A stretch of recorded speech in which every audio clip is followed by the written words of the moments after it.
Assalamualaikum warahmatullahi wabarakatuh semuanya. Welcome to our YouTube channel. Oke, di video kali ini aku mau sedikit share ke teman-teman tentang pengalaman duka aku yang kemarin kehilangan kucing kesayangan aku juga. Kucing aku namanya Charlie, dan ini berdampak banget buat para cat lovers ya. Penyakit virus yang benar-benar harus dihindarin banget itu ya, yang menyerang Charlie itu kemarin adalah FIP. Nah, sebelumnya kan aku banyak banget juga dari Instagram maupun di DM itu banyak yang kayak share pengalaman tentang mereka itu ternyata banyak juga yang kucing-kucingnya tuh mati karena FIP gitu. Dan ini juga mungkin bagi teman-teman yang mau share juga tentang pengalaman FIP, gimana caranya kalian struggle dan atau berjuang untuk nyembuhin kucing kalian tuh bisa banget kita di atau mungkin boleh juga share pengalaman di kolom komentar atau di Gmail kami di kucingkitogalau@gmail.com, atau boleh juga di via Instagram kami, sama juga namanya Kucing Kito Galau. Dan semoga pengalaman kalian ini dan juga pengalaman aku itu jadi edukasi buat teman-teman dan para cat lovers yang sedang berjuang FIP ataupun menghindari FIP agar tidak terjadi lagi sama kucing kesayangan kita. Oke, langsung aja ya kita bahas apa sih FIP itu. Welcome to our YouTube channel. Ya, Cio. Oke. Jadi ini Cio, ini tuh kucing yang aku rescue. Sekarang udah cantik ya. Jadi Cio ini punya 4 anak, tapi anaknya tuh aku lepas adopt dan sisa 1. Nah, yang mau kita bahas ini cerita tentang anaknya Cio, namanya Charlie, yang kemarin itu meninggal karena FIP. Aku menceritakan perjalananku tentang bagaimana aku merawat Charlie ketika FIP ini, aku akan memberikan beberapa penjelasan lebih lanjut tentang apa itu FIP, kemudian apakah dapat menular pada manusia, apakah cukup bahaya bagi kucing, dan terakhir apakah kucing kita bisa sembuh dari FIP. Nah, ini poin-poin penting yang akan kita bahas di video ini. Pasti juga di antara teman-teman ada yang mungkin bingung dan masih benar-benar awam banget cara mengatasi FIP ini. Tapi aku pun juga sampai sekarang masih mencari-cari, dan ternyata FIP itu cukup sulit disembuhkan ketika kucing itu sudah terkena FIP. Sulitnya kenapa? Karena virus ini kan bermutan cepat atau menyebar dengan cepat, jadi dia bermutasi, dan virus-virus ini akan menyerang ke kucing terutama pada organ-organ tubuh yang penting seperti jantung dan juga saluran pernapasan seperti itu. Apa itu FIP? Dilansir dari laman artikel royalcanin.com, FIP atau peritonitis infeksiun kucing adalah penyakit yang disebabkan oleh virus corona. Untuk lebih lengkapnya kalian bisa baca lagi tentang coronavirus ini ya di beberapa artikel, karena aku cuman merangkum saja di video ini. Kok bisa sih corona itu menyerang hewan ya? Ya jelas, karena virus itu merupakan mutasi seleksi alam, yang artinya tuh gak kena cuma di manusia aja, tapi juga di hewan juga bisa kena. Salah satunya adalah kucing. Nah, coronavirus ini memiliki dampak yang berbeda implementasinya ketika ke manusia ataupun ke hewan. Mungkin ketika manusia itu dampak itu seperti flu, demam seperti itu, tapi ke hewan itu beda lagi, atau mungkin bisa jadi mutasinya lebih ganas dibandingkan coronavirus yang ada di manusia seperti itu. FIP pada kucing disebabkan oleh feline coronavirus atau FCOV, yang mana virus ini dapat bermutasi dengan cepat. FCOV terbagi menjadi dua tipe. Yang pertama, feline enteric coronavirus atau FECV, dan yang kedua, feline infectious peritonitis atau FIP. Secara genetik, kedua virus ini tidak memiliki perbedaan, tetapi bisa menimbulkan efek yang berbeda saat menginfeksi kucing. Bahkan untuk beberapa kasus pada kucing, ada beberapa yang tidak menunjukkan gejalanya sehingga pemilik telat menyadari untuk pengobatan tersebut. Lalu, bagaimana gejala yang ditimbulkan? Kalau dari pengalaman yang aku lihat dan juga beberapa artikel yang sudah aku rangkum, kucing akan mengalami hal berikut ini pada saat terkena FIP. 1. Demam berhari-hari bahkan berminggu-minggu. 2. Flu yang berkepanjangan hingga mengeluarkan lendir ingus yang berlebih. 3. Muntah. 4. Kehilangan nafsu makan. 5. Diare. 6. Kejang-kejang. 7. Warna pup yang menjadi hitam dan keras.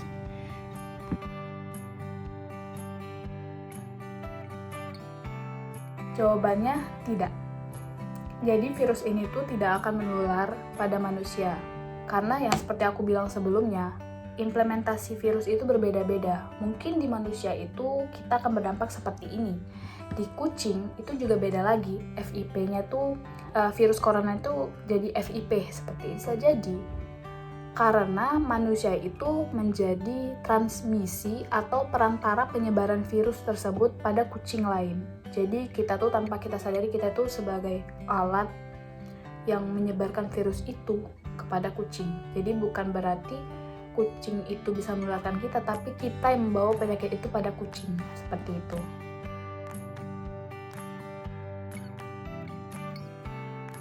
Jawabannya, ya, sangat berbahaya. Virus ini bisa bermutan menjadi tingkat virus yang mematikan. Nah, FIP ini mutan dari virus FCOV yang sebelumnya itu jinak, kemudian menjadi FIP seperti yang aku jelaskan sebelumnya. Nah, FIP ini menyerang rongga perut kucing, khususnya pada pencernaan dan pernapasan. Jadi virus itu akan berbentuk seperti berefek ke cairan yang mengisi rongga perut dan juga mengganggu pencernaan kucing. Kemudian, FIP terbagi menjadi dua jenis, yaitu FIP kering dan FIP basah. FIP kering memiliki ciri-ciri gejala seperti tubuh kucingnya semakin kurus, kelumpuhan parah, namun penyebarannya lebih lambat dibandingkan FIP basah. Sedangkan FIP basah memiliki ciri-ciri gejala seperti memiliki gejala yang mirip dengan FIP kering, hanya saja pada rongga perut berisi cairan. Yang aku cari, ternyata cairan tersebut adalah sumber protein dan nutrisi yang seharusnya menyebar di seluruh tubuh kucing namun tersumbat di bagian perut. Jadi perut terus diisi cairan oleh virus tersebut. Dan biasanya juga FIP basah ini lebih sulit disembuhkan daripada FIP kering. Jadi dampaknya itu lebih besar dibandingkan FIP keringnya. Poin berikutnya yang akan kita bahas adalah apakah kucing kita bisa sembuh? Kalau sejauh ini yang sudah aku cari dan pengalaman, belum ada obat yang benar-benar teruji kalau virus corona ini sembuh. Tapi yang pasti ada namanya satu obat yang sudah mulai masuk ke Indonesia juga, dan sayangnya obat ini cukup mahal. Jujur aku pun gak sanggup karena ya pertama aku masih belum punya penghasilan yang tetap, kemudian aku juga masih penghasilan YouTube-nya masih sedikit, masih baru malah ya. Jadi benar-benar gak bisa menolong Charlie pada saat itu. Nama obat FIP itu adalah GS441524. Jadi belum ada nama resmi karena memang masih diuji lagi obat ini. Cuman untuk di beberapa negara Eropa, obat ini sudah cukup banyak digunakan. Namun sayangnya masih sangat susah dicari karena juga nggak semua apotik atau mungkin dokter itu menyediakan obat ini. Memang susah banget dicari. Dan meskipun angka kematiannya cukup tinggi, penyakit ini juga tetap bisa kita usahakan untuk disembuhkan dari kucing kita. Untuk informasi obat tentang FIP itu sudah ada di Indonesia. Kalian bisa cek di situs basmifipindonesia.com. Di situs ini ada banyak tentang FIP itu seperti apa, kemudian bagaimana pengobatannya, obatnya itu berapa harganya. Jadi ya cukup membantu lah kalau kalian memang punya budget yang cukup, jadi bisa banget dilakuin pengobatan FIP ini.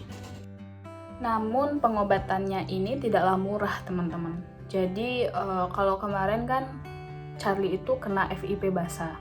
Setelah aku cari di situs basmifipindonesia.com ini, pengobatannya kurang lebih mencapai 20 juta. Itu pun juga untuk sekali pengobatan. Sementara virus ini harus berkali-kali diobati. Jadi nggak bisa langsung sekali obat jalan gitu. Nggak. Beda sama virus-virus seperti virus Panlu, Calici, itu masih bisa dirawat dengan ya seadanya dan perbaikan pola makan sama pola hidup dia.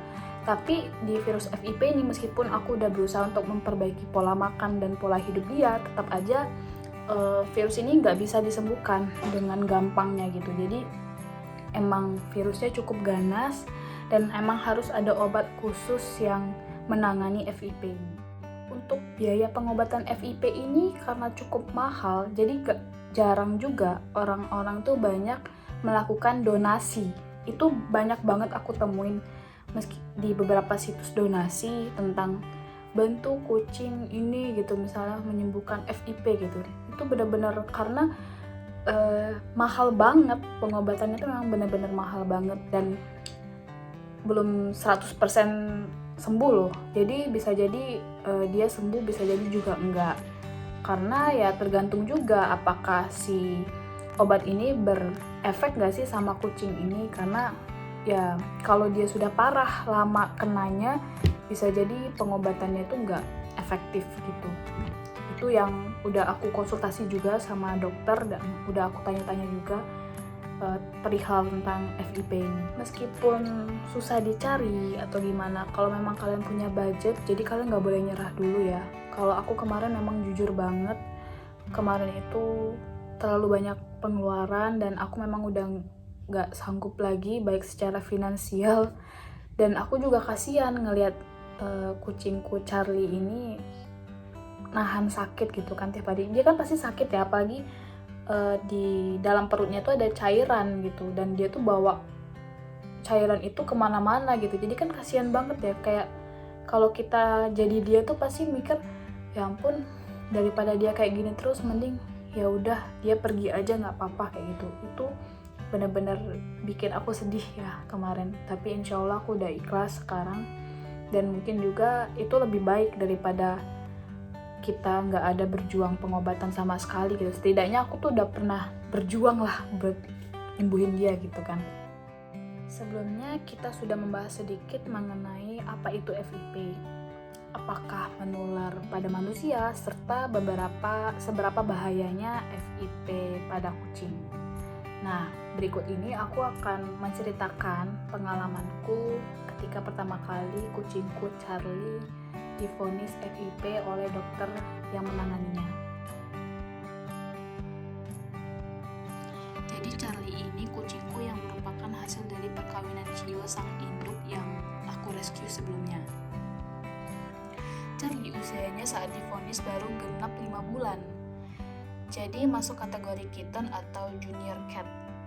Dari diagnosis dokter, kucingku ini memang memiliki fisik dan tubuh yang lemah, beda dari saudara-saudaranya. Karena saudara-saudaranya tuh udah dilepas adop, tinggal aku ambil itu cuman Charlie sama Cio aja di rumah. Nah, Charlie ini anak terakhir dari Cio, dan Charlie ini memang memiliki fisik yang berbeda dibandingkan saudaranya lain. Tubuhnya lebih kecil, dia tuh juga jantan sendiri, dan dari kecil itu juga sudah pilih-pilih makan. Jadi dia memang kayak susah gitu buat makan. Pertama kali aku bawa Charlie ke dokter itu dari tanggal 18 Juli 2022. Waktu itu juga aku sedikit bingung dengan keadaan Charlie yang sudah hampir 1 minggu tidak mau makan dan minum dengan normal. Biasanya dia tuh walaupun milih-milih makan, dia tuh tetap makan dan minum gitu. Ini benar-benar nggak mau makan dan minum sama sekali, sehingga berat badannya itu menyusut dengan cepat. Biasanya juga kan dia itu lincah, terus makannya juga banyak, tapi entah kenapa waktu itu Charlie lemas dan gak mau main. Jadi dia cuma tidur aja seharian. Karena kondisi aku juga sibuk kerja sambil ngurusin skripsi kuliah, jadi aku memang jarang ada di rumah. Yang ada di rumah tuh cuma mamaku.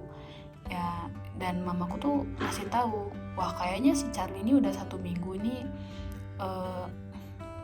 nggak mau makan dengan normal gitu. Tapi dia masih ada sedikit nafsu makan, cuman gak bisa banyak, dan itu juga aneh ya. Akhirnya aku bawa ke dokter hewan langgananku. Di sana Charlie diperiksa dan ditanya apakah sudah minum obat cacing, karena kebetulan banget waktu itu kan aku rajin ya, biasanya 3 bulan sekali aku tuh kasih obat cacing ke kucing-kucingku. Dokter bertanya, kayaknya dia nih buncitnya bukan karena cacingan, karena hitungannya itu aku baru 2 bulan yang lalu. Normalnya itu obat cacing itu diberi 3 bulan sekali. Jadi dokter itu bilang kalau kondisinya ini coba dilihat dulu selama 1 minggu apakah ada perubahan atau enggak. Kalau memang disebabkan karena cacingan, itu bisa jadi ya memang cacingan perut buncitnya itu, tapi ini perutnya agak buncit, agak sedikit berbeda gitu kan. Akhirnya ketika diperiksa, Charlie mengalami demam yang cukup tinggi dan anemia yang cukup parah. Makanya waktu itu dia jalan agak sempoyongan, dan mulai dari bibir, hidung, dan paunya, bagian pau bawahnya itu pucat semua warnanya. Biasanya kan warnanya pink atau merah jambu gitu. Sebelumnya Charlie itu punya 3 saudara. Jadi dia tuh ada 4 bersaudara. 3 itu betina, 1 itu jantan. Si Charlie ini jantan, jadi dia anak bontot. Nah, Charlie ini satu-satunya jantan dan memiliki fisik yang lebih kecil dibandingkan saudaranya yang lain. Dan ini juga kata dokter menjadi salah satu faktor daya imun tubuhnya yang lemah. Jadi memang katanya setiap kelahiran kucing tuh pasti kayak gitu. Salah satu itu ada yang sakit gitu, ada yang membawa penyakit lah gitu, entah itu karena penyakit genetik ataupun semacamnya gitu. Dan sayangnya juga Charlie ini satu-satunya kucing aku yang memiliki sifat yang paling lembut, nurut, diajak main tuh mau, diuyul-uyul juga nggak masalah. Jadi benar-benar sifatnya tuh baik banget. Charlie ini juga jarang bersuara kucingnya, jadi nggak berisik gitu loh. Kalau main tuh juga bukan main yang cakar-cakar gitu, nggak. Jadi mainnya ya biasa, main cakar-cakar gitu, tapi nggak kasar gitu. Dan memang sifat-sifat yang kayak gini tuh juga menjadi tanda kucing ini spesial kata dokter. Karena aku juga ceritakan kalau Charlie itu seperti ini nih, katanya wah iya dia memang spesial. Memang yang berbeda itu biasanya yang spesial kata dokter gitu kan. Dan biasanya juga kucing yang spesial ini memiliki keadaan khusus, entah itu fisiknya lemah dan ada kelainan lainnya seperti tuli, buta, ataupun sebagiannya. Cuman Charlie ini dia nggak tuli nggak buta, dia lebih ke fisiknya lemah tuh. Kalau kondisi kucingku Charlie ini ketika kena FIP, bahkan sebelum FIP pun dia tuh juga memiliki fisik yang lebih kecil dibandingkan kucing yang seumuran dengan dia. Ketika dia umur 2 bulan itu tubuh dia itu seperti tetap umur di 1 bulan, jadi kecil gitu kan. Aneh ya, dari situ udah kelihatan aneh. Kemudian ketika 5 bulan yang dia kena FIP itu, sebelumnya kan aku nggak tahu kalau dia kena FIP, itu juga badan dia itu nggak kayak kucing umur 5 bulan, jadi memang kecil banget, mungkin kayak umuran 3 bulan gitu. Dan ini memang sedikit berpengaruh pada faktor pertumbuhan si kucing. Kesimpulan dari pemeriksaan ini kemungkinan ada 2 faktor kenapa kondisi Charlie seperti yang sudah disebutkan tadi. 1, karena faktor cacingan. 2, karena faktor penyakit FIP, gitu kata dokter. Pada pemeriksaan kedua, setelah 11 hari berlalu dan obat yang sudah diminum Charlie habis, aku kembali memeriksakan keadaan Charlie ke dokter. Di sini aku benar-benar lemas dan sedih banget waktu Charlie divonis FIP basah dan hidupnya semakin diperkirakan sekitar 1 minggu lagi. Di perut Charlie memang selama 11 hari ini semakin membesar, dan aku yakin itu bukan karena dia gemuk atau cacingan. Karena cacingan itu perutnya nggak mengeras seperti ada cairan ya. Ini ketika aku pegang tuh kayak ada cairan. Beda lah pokoknya cacingan sama FIP ini. Dan dokter bilang tidak ada obat yang bisa menyembuhkan FIP. Jadi dokter tuh ngasih antibiotik sama obat anti radang. Meskipun begitu, aku tetap berusaha sebaik mungkin meskipun juga dokter memvonis Charlie umurnya nggak panjang. Di sini bagian tersedih ya. Meskipun sudah dikatain gitu, waktu itu aku benar-benar kayak berusaha, ayo bisa, Charlie pasti sembuh kayak gitu. Jadi benar-benar aku tuh berjuang sepenuh hati gitu kan. Tapi ya gimana ya, kita kan nggak ada yang tahu waktu itu. Jadi aku tetap selama 11 hari itu melihat ada sedikit kemajuan dari Charlie. Dia tuh sudah bisa makan lagi, balik makan lagi, cuman nggak seaktif dan senafsu dulu lagi. Dulu kan dia meskipun makannya pilih-pilih, tapi dia tetap makan banyak gitu. Kalau dikasih pakan yang sesuai dengan selera dia. Nah ini tuh dia nggak lincah main, dia ajak induknya main pun dia nggak mau kayak gitu kan.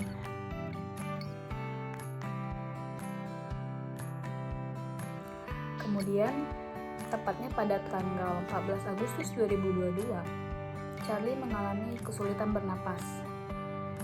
Tiba-tiba aja dia pipisnya sembarangan. Charlie ini kan dia dari kecil itu dilatih sama induknya tuh benar-benar bagus banget ya. Jadi kayak dia tuh nggak bisa dan nggak pernah pipis sembarangan. Pup juga kayak gitu. Tiba-tiba aja waktu tanggal 14 Agustus itu dia mengeluarkan pipis sembarangan dicampur dengan darah, dan pupnya itu sama pipisnya itu jadi cair gitu, jadi satu sama darah juga. Jadi itu nggak terkontrol, tiba-tiba aja waktu aku gak gendong dia tiba-tiba dia pipis kayak gitu kan. Biasanya dia nggak pernah kayak gitu. Aku kayak udah, wah ini kayaknya udah semakin dekat kayak gini kan. Tapi ya dari situ aku selalu berpikir nggak apa-apa, kalau mau pergi aja Charlie, daripada kamu tersiksa. Aku selalu bilang kayak gitu ke dia. Jadi memang waktu itu untuk pupnya aja dia udah nggak kuat lagi kayaknya jalan ke litter boxnya.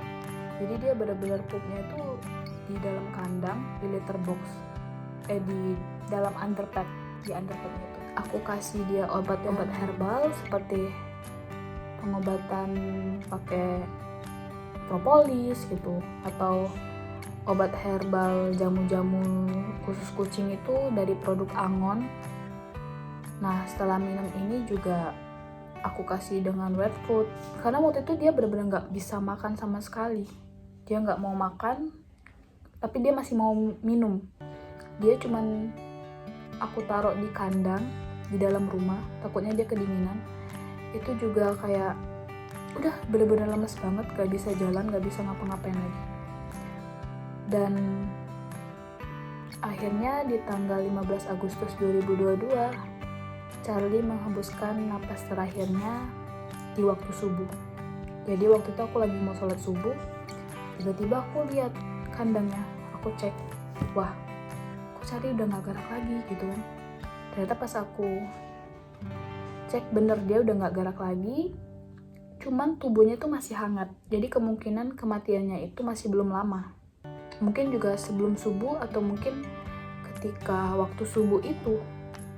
Jadi kayak dia tuh benar-benar nunggu aku gitu buat ikhlas gitu kan istilahnya dia.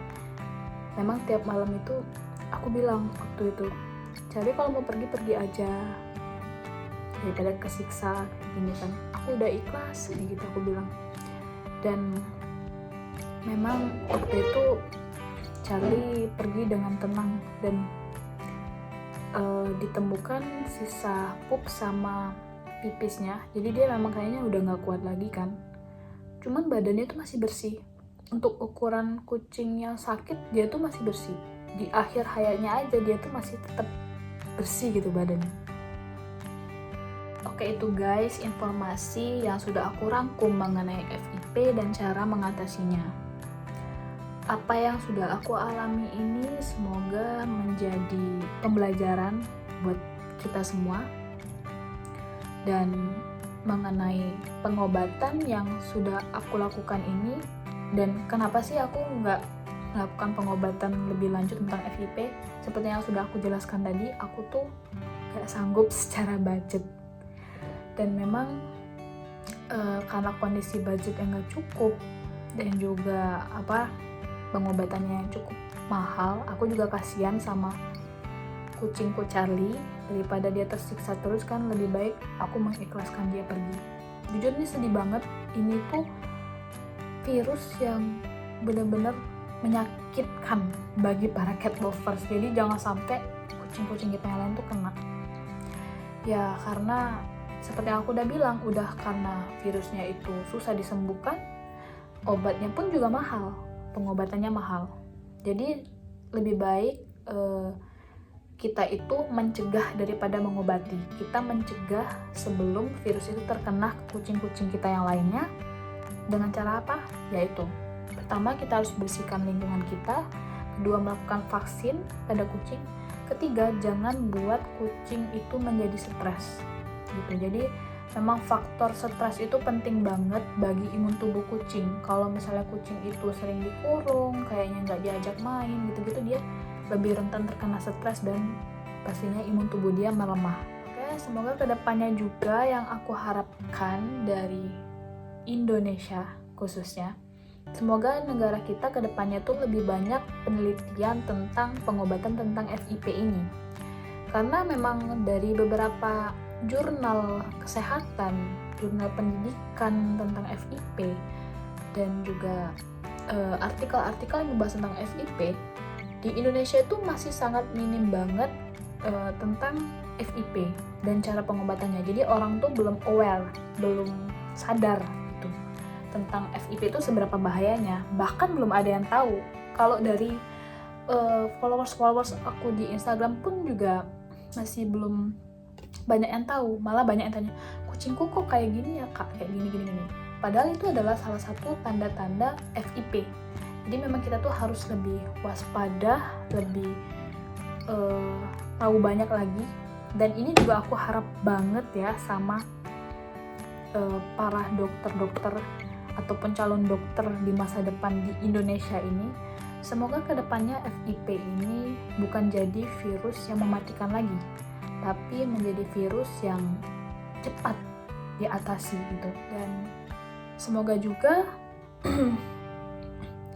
kucing kita yang sudah pergi karena FIP itu menjadi amal ibadah kebaikan kita. Biar ya kita harus ikhlas lah, kita belajar ikhlas, kita belajar untuk melepaskan yang kita sayangi gitu. Jadi aku harap juga video ini dapat memberikan informasi yang penting. Kalau memang ada informasi yang kurang ataupun juga cerita kalian yang sekiranya juga ingin disampaikan kepada banyak para cat lovers ini, aku harap kalian bisa tulis di kolom komentar ataupun juga boleh kirim ke Instagram kita kucingkitogalo atau Gmail kita di kucingkitogalo@gmail.com. Okay, see you for the next video.